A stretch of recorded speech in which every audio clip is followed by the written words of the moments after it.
नमस्कार, मैं हूं डॉक्टर सीमा झा। आइए अपनी ईयरली प्रेडिक्शंस की सीरीज में आज मैं बात करूंगी पाइसेस के बारे में। हमारी 12वीं जोड़ियक मीन राशि के जातक जो बहुत ही बुद्धिमान जातक माने जाते हैं, अपनी चतुरता, अपने ज्ञान से लोगों को प्रभावित करने वाली यह राशि बहुत ही संवेदनशील होती है। और देवगुरु जो इसके डाइटी है, उनकी वजह से ये राशियाँ जीवन में बहुत ही संयत रहते हुए बहुत उन्नति को प्राप्त करती है। मैं बात करूंगी 2023 कैसा रहेगा, कैसे देखेंगे अपने आने वाले समय को, कितनी स्टेबिलिटी दिखती है इनके करियर में, कैसा होगा भाग्य, कैसी होगी आर्थिक स्थितियां और कैसी होगी परेशानियां, जानते हैं इन डिटेल। पर इसके पहले कि मैं आपको ये सारी डिटेलिंग दूं, आपसे एक रिक्वेस्ट कि अगर आप हमसे नए जुड़े हैं और पहली बार मेरे इस चैनल को देख रहे हैं, पहले like and subscribe my channel. और अगर आप हमारे पुराने दर्शक हैं, पहले गिव योर वैल्यूएबल फीडबैक्स। बात शुरू करती हूँ कि क्या होगा इस पर्टिकुलर ईयर को, आप कैसे देखेंगे। सो यू विल फील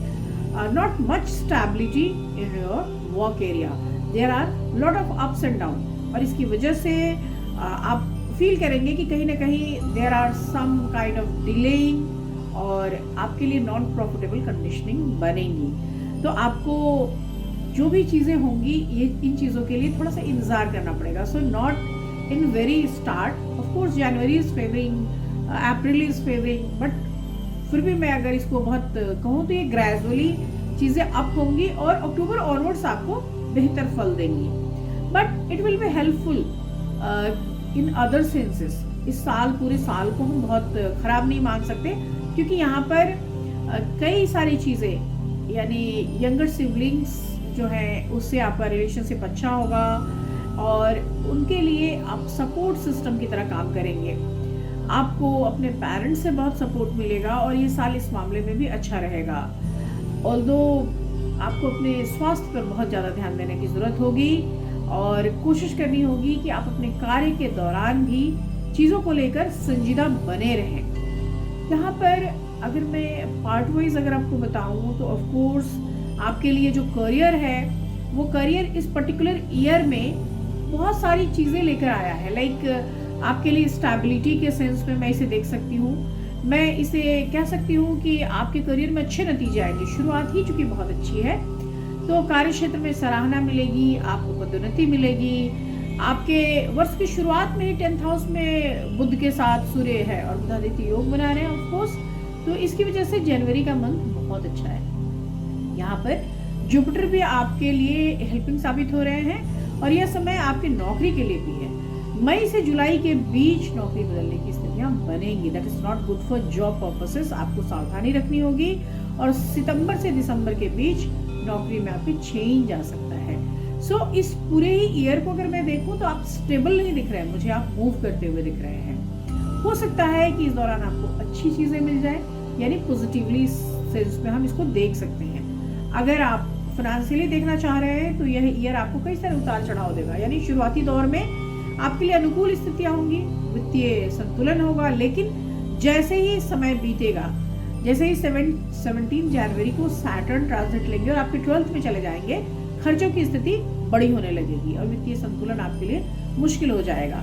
कोई ना कोई खर्चा पूरे साल बना रहेगा और इसकी वजह से जो भी इम्पोर्टेंट चीजें हैं वो आपकी फंसेंगी।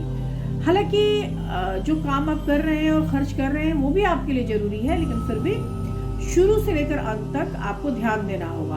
यहाँ पर जब जुपिटर के साथ राहु कंबाइन करेंगे तो अप्रैल से लेकर अगस्त तक की जो समय है वो आपको थोड़ा ज़्यादा परेशान करेगी। इस समय आपको फाइनेंशियली अपने आप को मैनेज करने में कठिनाई महसूस होगी, लेकिन फिर उसके ऑनवर्ड्स चीज़ें आपके लिए अनुकूल होती चली जाएंगी। अगर मैं आपकी फैमिली वाइज देखूँ तो फैमिली में बहुत अच्छा समय बीतेगा।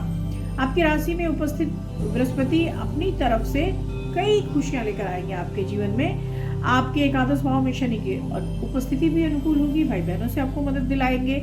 लेकिन आपका स्वयं का स्वास्थ्य जो है उस पर आपको ध्यान देने की जरूरत होगी, क्योंकि उसके पीड़ित होने से आपको घर में भी थोड़ी परेशानी होगी और आपके निजी जीवन में भी थोड़ी सी परेशानियां आएंगी। हालांकि अब थोड़ा सा आपको निजी विवाद के लिए भी तैयार रहना होगा, क्योंकि दाम्पत्य के बीच में कुछ निजी विवाद का भी समय आएगा और इसकी समझदारी अगर आप में कम हो गई तो आप दोनों के बीच में थोड़ी दूरियां भी आ सकती हैं। अगर आप उस पर विचार नहीं करेंगे तो एक बड़ी समस्या बन जाएगी। तो जुलाई से अक्टूबर के बीच आपको अपने मैरिज को सेटल डाउन रखने की कोशिश करनी चाहिए, और अगर आपने सामंजस्य नहीं बिठाया तो ये संबंध और कटुता की ओर मूव कर जाएंगे। नवंबर के महीने में आप दोनों के साथ मिलकर किसी जगह पे जाने से रिलेशनशिप में एक फिर से मैं कह सकती हूँ कि सीमेंटिंग होगी और चीज़ें बेहतरी की ओर बढ़ेगी। जहाँ तक हम बिजनेस प्रोस्पेक्ट की बात करते हैं, if you are doing a business, तो इस पर्टिकुलर ईयर में जनवरी से मार्च तक किसी भी तरह के बिजनेस में आपके लिए कोई बड़ी उपलब्धि लेकर आएगा। यह समय बृहस्पति सप्तम भाव को पूर्ण दृष्टि से देखेंगे तो आपके लिए व्यापार में चहुमुखी सफलता होगी। सो आप जिस भी काम में हाथ डालेंगे वो काम सफल होता चला जाएगा। लेकिन व्यापार में ये तेजी से मिलती उन्नति आपको काफी प्रेस्टिजियस वे में आगे बढ़ा ले जाएगी, लेकिन आपको व्यापार को आगे बढ़ाते समय अपने अदर करियर प्रोस्पेक्ट्स पे भी फोकस रखना होगा। आप हो सकता है कि किसी मल्टीनेशनल कंपनी के साथ मिलकर काम करें और आपका नेम और फेम काफी बड़ा हो जाए। हालांकि कई एक बार अक्टूबर के महीने में जैसे व्यापार में कुछ चुनौतियां भी आएंगी, कहीं कुछ आपको डिक्लेरेशन या ऐसे किसी निवेश में जवाबदेही भी बनेगी और उससे भी आपको उबरने की कोशिश करनी होगी। इस पर्टिकुलर ईयर को अगर हम धन लाभ की स्थितियों में देखते हैं तो धन लाभ शुरुआत में अच्छे हैं अप्रैल तक, और फिर एंड में अच्छे हैं यानी सितंबर ऑनवर्ड्स। बीच की जो स्थितियां हैं वो खर्च की स्थितियां हैं। स्वास्थ्य की दृष्टि से आपको जागरूक होना होगा क्योंकि द्वितीय भाव में राहु के उपस्थित होने से खान पान के असंतुलन से आपको दिक्कत होगी। यहाँ बीमार हो सकते हैं, और 17 जनवरी को जब शनि आपके 12th में जाएंगे तो भी आपके लिए ये स्वास्थ्य का नुकसान लेकर आएंगे। तो आपको एक अच्छी दिनचर्या बनानी चाहिए। आपको बृहस्पति और राहु की युति सूर्य के साथ अप्रैल में 2nd हाउस में होगी, और इस वजह से आईज में पेन, आपके दांतों में दर्द या मुंह में छाले या टॉन्सिल, इस तरह की चीजें आपको हो सकती है। आपको हो सकता है कि शनि के 12th में रहने से आपके जो जॉइंट पेन्स हैं वो भी शुरू हो जाए, लेग्स में पेन हो, तो इस तरह की चीज़ों के लिए आपको ध्यान देना होगा। यह ईयर नंबर वाइज आपके लिए बहुत पॉजिटिव है, और इस वजह से आपको अपने बारे में या अपनी प्रतिभा के बारे में लोगों को बताना पड़ेगा, जताना पड़ेगा, और कह सकती हूँ मैं कि आपको बहुत ठोस तरीके से विरोध भी बर्दाश्त करना पड़ेगा। यहाँ पर मैं जब बात करती हूँ शिक्षा की, और अगर आप स्टूडेंट हैं तो ऑफ कोर्स मैं आपको कहूँगी कि आपके लिए यह जो ईयर है यह शुरुआत में अनुकूल परिस्थितियाँ दे रहा है, लेकिन जैसे जैसे एकाग्रता आप बढ़ाएंगे, आगे बढ़ेंगे, पारिवारिक माहौल आपको थोड़ा सा नेगेटिव भी करेगा, लेकिन आपको विशेष रूप से अपने पढ़ाई पर फोकस करने की जरूरत होगी। और खास तौर से अगर आप किसी प्रतियोगिता परीक्षा की कोशिश कर रहे हैं तो फर्स्ट क्वार्टर में और लास्ट क्वार्टर में आपको अनुकूल परिणाम मिलने की उम्मीद बनेगी। अगर आप प्रेम संबंधों में हैं तो यह साल शुरुआत में अनुकूलता देगा। शुक्र और शनि के संयुक्त प्रभाव से आप दोनों के बीच में स्थितियां पॉजिटिव होंगी, लेकिन 22 अप्रैल 23 के बाद जो चीजें हैं वो अवधि बहुत अनुकूलता से नहीं लेकर बढ़ेंगी, और खास तौर से 10 मई से 1 जुलाई के बीच आपको बहुत सतर्क रहने की जरूरत पड़ेगी, क्योंकि यहाँ पे प्रेम संबंधों के बीच में बिखराव आने की स्थिति बनेगी। यहाँ सितंबर से नवंबर तक तनावपूर्ण स्थितियां हैं। रिश्ते को अगर आप संभाल लेंगे तो दिसंबर आपके लिए फिर से खुशियां लेकर आएगा। यहाँ पर अगर मैं संतान के सेंस में इस पूरे साल को देखती हूँ तो this year is going to be very nice for your kids, क्योंकि यहाँ शनि और शुक्र का संयुक्त इम्पैक्ट आपकी संतान को तेजस्वी बनाएगा, उन्नति देगा। और अगर वो पढ़ाई करता है तो शिक्षा के क्षेत्र में जाएगा, अगर वो किसी जॉब में है तो उसकी जॉब अच्छी हो जाएगी, यानी आप उसकी प्रगति को देखकर खुश होंगे। यहाँ पर 10 मई से अगस्त के बीच में उसके हेल्थ हजार्ड्स को लेकर थोड़ा सा आपको ध्यान देना होगा, और सितंबर महीने से फिर चीजें पॉजिटिवली ट्रेल करने लगेंगी। अगर आप विवाह के इच्छुक हैं तो यह साल आपके लिए उसके मौके पे निकाल कर ले आएगा, और जीवन साथी के बीच संबंधों में जो दूरियां हैं उसको भी पाटने की यह साल कोशिश करेगा। तो कुल मिलाकर यह पूरा ही साल आपके लिए अच्छा है। जनवरी से मार्च के मध्य में किसी भी तरह का आप अगर गाड़ी या कोई ऐसा मूवेबल प्रॉपर्टी नहीं खरीदते हैं तो वो अच्छा है, क्योंकि इस पर्टिकुलर टाइम में किसी भी तरह के एक्सीडेंट्स की योग बन रहे हैं। मई से जुलाई के बीच में अगर आप गाड़ी खरीदेंगे तो आपके लिए बहुत लाभदायक साबित होगा।